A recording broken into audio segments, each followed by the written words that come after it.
Ayahku adalah dewa perang. Bab 17. Ye Huaneng tidak dapat mempercayainya. Dia adalah bos besar dengan posisi dan otoritas tinggi. Bahkan jika Qi Kunlun mengakuisisi 100 miliar grupnya, dia tidak bisa melangkah sejauh ini, bukan? Di depan semua orang, biarkan dia menamparnya 2 kali. Bukankah aku ingin kehilangan muka? Melihat tatapan aneh di sekelilingnya, Ye Hua sangat terhina. Tetapi ketika dia melihat mata jahat Qi Kunlun dan memikirkan apa yang baru saja dia katakan, dia tiba-tiba merasakan seluruh tubuhnya bergetar. Bagaimana mungkin dia, yang bersiap menjadi dewa perang, membiarkan dia menamparnya begitu saja? Pria itu, mungkinkah? Dia tiba-tiba menoleh dan melihat ke belakang pria berpakaian biasa di kejauhan, dan tiba-tiba merasa kedua bola matanya seperti meledak. Pria itu memiliki aura dominasi yang samar-samar atas dunia. Qi Kunlun, sebagai sosok yang jelas-jelas telah melampaui 3 keluarga kaya, menggunakan koneksinya yang buruk untuk mendapatkan Tianzuan, dan dia hanya mengatakan bahwa ada orang dewasa di balik layar yang dia hormati. Mungkinkah? Tiba-tiba, Ye Huaneng berkeringat banyak dan kakinya gemetar. Saat ini, suara Ding Bufan yang agak kesal terdengar dari samping. Kunlun, apa maksudmu? Tidak boleh memamerkan otoritasmu, terutama kepada ketua Ye. Apakah kamu membela anak itu? Apakah kamu bercanda? Anda salah mengakui orang. Atau hanya demam sesaat? Buruan bicara dengan pimpinan Ye. Biarpun sekarang Anda bersiap menjadi dewa perang, Anda tetap harus memperhatikan rasa kesopanan Anda. Ding Bufan sedikit takut pada Qi Kunlun pada awalnya, tetapi setelah memikirkannya, bahkan jika Anda adalah dewa perang persiapan. Lagi pula, kami juga berasal dari 7 keluarga besar, dan identitas asli kami mirip. Terlebih lagi, Anda benar-benar membiarkan atasan ketua Ye menamparkan Anda. Itu konyol. Tanda seru. Ding Bufan merasa jika dia mengatakan ini, dia mungkin bisa memenangkan hati Ye Huaneng, dan kerjasama akan menjadi suatu kepastian. Atas dorongannya, beberapa teman yang mengikutinya berteriak ya. Namun, di tengah-tengah teriakan ya, bang, bentak, Ye Huaneng menamparkan dirinya sendiri 2 kali. Tiba-tiba, mereka yang berteriak ya tercengang. Ding Bufan sangat ketakutan hingga rahangnya ternganga. Itu adalah ketua grup Tianzuan. Dengan kekayaan bersih ratusan miliar, kami bersorak untuknya, tapi dia malah menamparkan dirinya sendiri 2 kali. Penonton di sekitarnya juga sama luar biasa. Ya Tuhan, apakah aku salah melihatnya? Apakah ini CEO yang sama yang bergejolak? Dia benar-benar menamparkan dirinya sendiri 2 kali. Siapakah orang hebat yang memerintahkan dia untuk menamparkan dirinya sendiri 2 kali? Ini keterlaluan. Ini terlalu menakutkan. Itu adalah Qi Kunlun, satu-satunya dewa perang persiapan kita di kota Yunhai, tetapi bahkan dewa perang pun tidak bisa sekuat itu, kan? Pihak lain bukanlah orang biasa, dia adalah ketua Ye, yang tinggi dan berdiri di puncak piramida. Qi Kunlun mengangguk puas, lalu menatap Ding Bufan, menunjuk ke arahnya tanpa ekspresi, kamu, tampar dirimu sendiri 100 kali. Menunjuk ke orang-orang di sekitarnya, 20 tamparan untuk semua orang. Dalam 5 detik. 5, 4. Ding Bufan berteriak dengan marah, Kunlun, bagaimanapun juga, kita semua berasal dari 7 keluarga besar, beri aku wajah. Mengapa kamu ingin mendengarkan pecundang itu? Apakah kamu serius? Apakah ini waktunya untuk memeriksa otakmu? Kamu. Tanpa berkata apa-apa, dia menjerit. Klik. Qi Kunlun menendang lututnya. Tiba-tiba meledak. Dia jatuh ke tanah sambil memegangi lututnya yang patah, melolong seperti manusia, wajahnya penuh ketakutan dan kesakitan. Aura pembunuh Qi Kunlun semakin dalam, tidak masalah jika kamu menghinaku. Tapi orang itu bukanlah sesuatu yang bisa dihina olehmu, babi atau anjing sepertimu, bukan siapapun. Jika kamu terus berbicara kasar, hidupmu akan menjadi buruk. 3, 2. Lalu terdengar suara gertakan. Teman-teman Ding Bufan tidak tahan lagi dengan tekanan. Bahkan bos Tianzuan yang kuat menamparkan dirinya sendiri dengan patuh. Siapa yang kita, udang kecil, dihitung. Momentum Qi Kunlun juga membuat mereka ketakutan. Jika Anda tidak mengikuti petunjuk ini, saya sangat takut Anda akan mati. Mereka mulai menamparkan wajah mereka sendiri dengan sangat keras. Seluruh tubuh Ding Bufan gemetar, seperti reptil yang sekarat. Dia akhirnya tidak bisa menahan rasa takut yang luar biasa di dalam hatinya dan rasa sakit yang luar biasa yang disebabkan oleh tubuhnya. Dia bergumam, bukankah dia hanya seorang ayah dengan seorang bayi? Dengan tamparan, pukul wajahmu dengan keras. Qi Kunlun menoleh dan melihat ke arah Guan Qianjun. Dia telah menaiki tangga spiral. Di lantai 2, dia sedikit mengangguk ke arahnya. Tiba-tiba, Qi Kunlun seperti anak kecil yang dipuji karena melakukan sesuatu yang benar. Dia menyeringai, sangat bahagia, dan bahkan memberi hormat dengan penuh hormat. Di sebelahnya, Ye Huaneng, yang mulutnya bergerak-gerak kesakitan, bertanya dengan lembut, Dewa Perang Qi, mungkinkah itu? Qi Kunlun dengan sungguh-sungguh mengangguk, lalu berkata dengan ringan, Tuanku, tolong jangan bekerja sama dengan Ding Bufan. Ye Huaneng puas. Wajahnya kagum. Itu adalah kekaguman yang tak bisa dijelaskan, tapi itu membuatnya lebih patuh. Dia menoleh untuk melihat Ding Bufan, yang masih menamparnya, mengerutkan bibirnya dengan jijik dan merasa sedikit frustrasi. Dewa Perang Qi, aku berpikir Anda tersenyum padanya saat berjalan mendekat. Kupikir, ternyata kamu menunjuk ke orang dewasa di belakangnya. Itu sebabnya aku memberinya pujian palsu. Akulah yang tidak beruntung dan aku pantas ditampar 2 kali. Orang ini menyakitiku. Aku tega membunuhnya. Di restoran Cina di Hotel Marriott, di lantai 2, di kamar 8, Shen Feixue mengadakan pesta ekspresi penghinaan yang mendalam di wajahnya, dan dia memaksa tenangkan dirimu, tapi itu hampir mustahil untuk dilakukan. Seluruh tubuhnya gemetar. Jika memang tidak ada jalan lain, dia tidak akan datang ke sini, tidak akan datang menemui salah satu orang yang paling dia benci. Perusahaan Yunsang milik keluarga Shen sekarang sangat tertahan oleh pemasok bahan mentah. Tanpa pasokan kain yang sangat dibutuhkan, perusahaan tersebut tidak akan mampu memproduksi sejumlah pakaian. Waktu terbuang sia-sia dan sejumlah besar uang harus dikompensasi. Awalnya, hal semacam ini harus segera ditangani oleh Departemen Pembelian, tetapi lelaki tua itu tiba-tiba memberikan tugas itu kepadanya, manajer bisnis. Pasalnya, Du Baiwei sang pemasok bahan baku telah mengejarnya, namun selalu ditolak.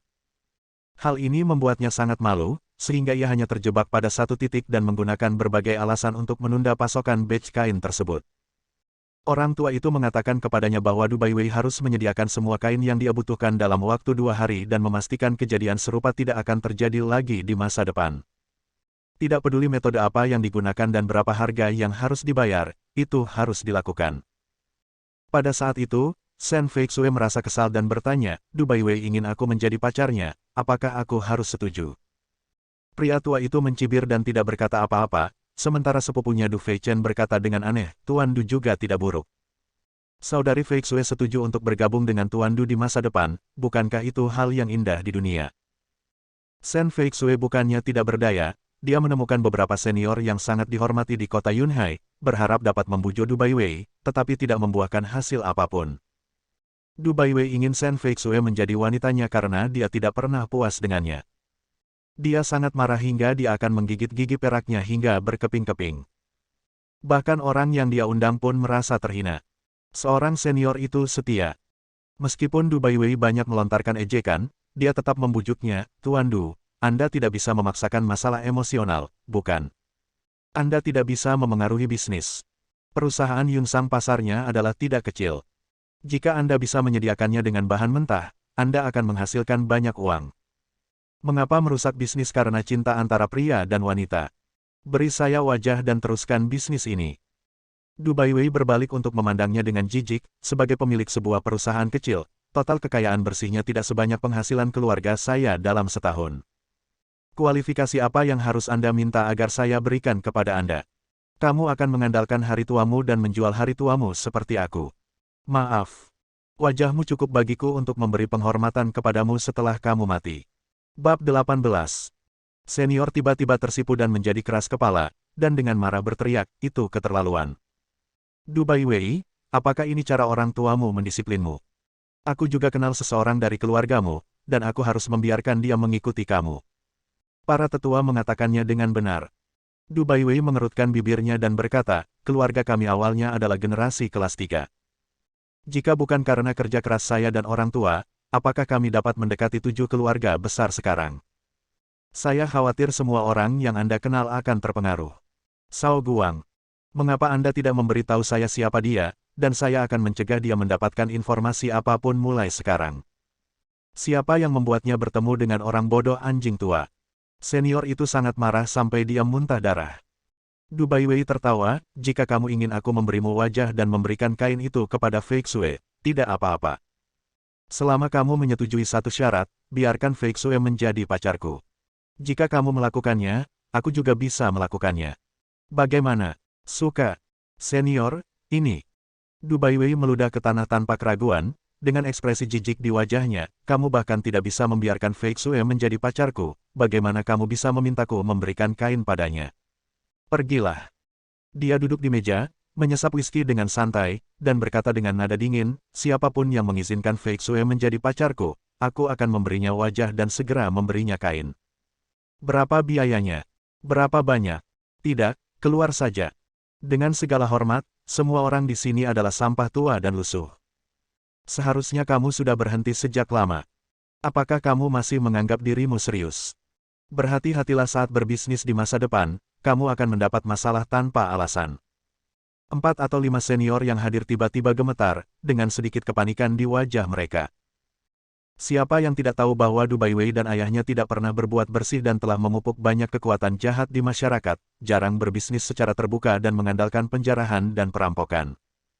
Kalau tidak, apakah dia akan memblokir Fei Xue secara terang-terangan sekarang?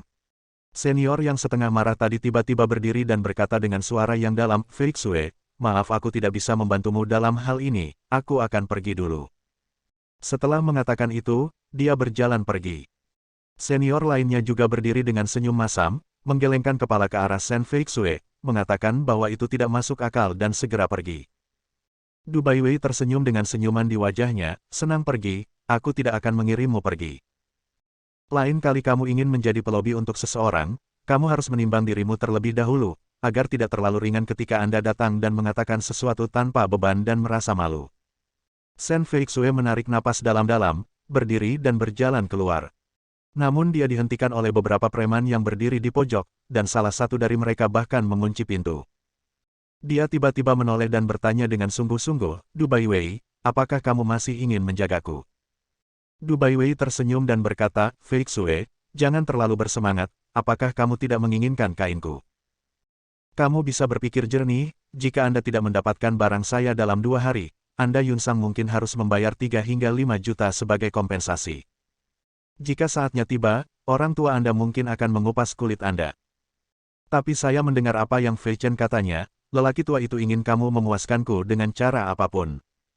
Termasuk, jadilah pacarku. Saat dia mengatakan itu, dia menyesap anggur merah dengan santai lagi. Shen Fei Xue menarik napas dalam-dalam, ternyata Shen Fei Chen berkolusi denganmu untuk berurusan denganku. Jangan berkata begitu kasar. Du Baiwei mengangkat bahu, bukankah aku masih mencintaimu? Semuanya disebabkan oleh cinta. Tetapi selama Anda setuju, saya akan segera mengirimkan kainnya. Anda telah berhasil menyelesaikan tugas, mengapa tidak melakukannya? Shen Fei Xue mengertakkan gigi, saya tidak percaya.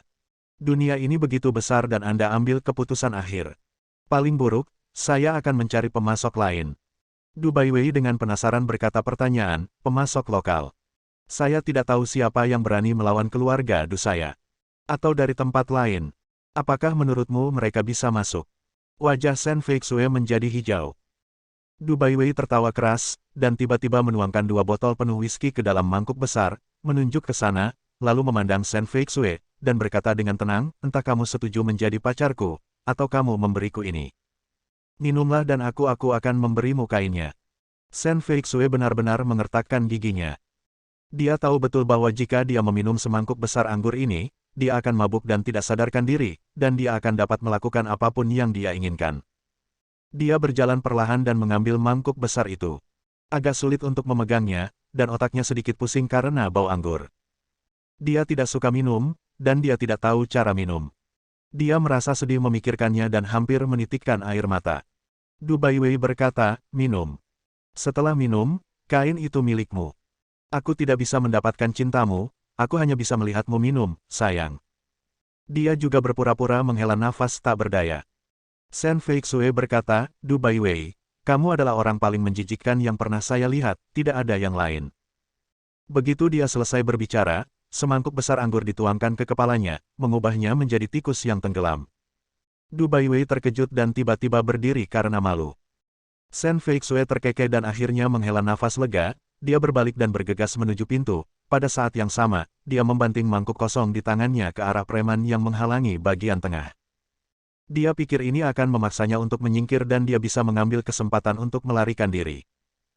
Tanpa diduga, preman itu begitu kuat hingga dia meledakkan mangkuk kosong itu dengan satu pukulan, lalu berlari ke arahnya seperti serigala dan harimau. Hal yang sama berlaku untuk preman lainnya. Du Baiwei mengertakkan gigi, pegang dia. Tekan dia di atas meja, dan aku akan merobek pakaiannya sedikit demi sedikit. Aku tidak pernah mendapatkan apa yang kusuka dari orang yang kusuka, ini hanya masalah waktu saja dan metodenya. Shen Feixue, tahukah kamu bahwa semakin sengit perlawananmu, aku akan semakin bahagia. Hahaha. Dia menyeka wajahnya dengan keras dan tersenyum sedikit mesum. Meskipun Shen Feixue telah berlatih taekwondo, dia bukanlah tandingan beberapa preman kekar, dia dengan cepat ditundukkan dan ditarik dengan kuat untuk mendorongnya ke atas meja.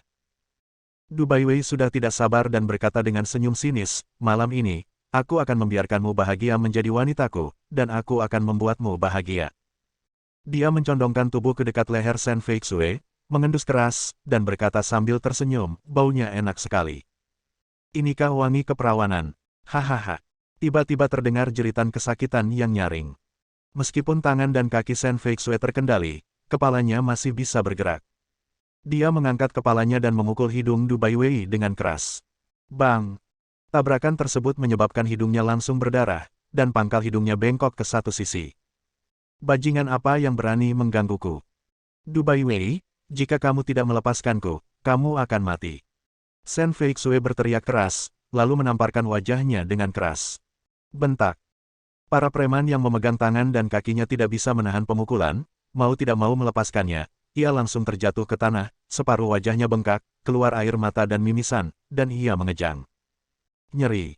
Tamparan ini ditampar oleh Du Baiwei dengan hampir seluruh kekuatannya. Dia mengambil beberapa tisu dari samping dan menyeka darah di wajahnya sambil menatap Shen Feixue dengan galak dan berkata perlahan, kamu tidak harus seperti ini. Semakin galak kamu akan semakin sengsara nantinya. Kamu suka sengsara? Yah. Oke. Kalau begitu aku akan menghajarmu dulu. Dengan tendangan tiba-tiba, dia menendang perut Shen Feixue. Tiba-tiba, bang!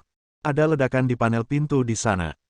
Du Baiwei tidak bisa menahan diri untuk berhenti sejenak, dan melihat ke arah beberapa preman, hanya untuk melihat lubang di panel pintu.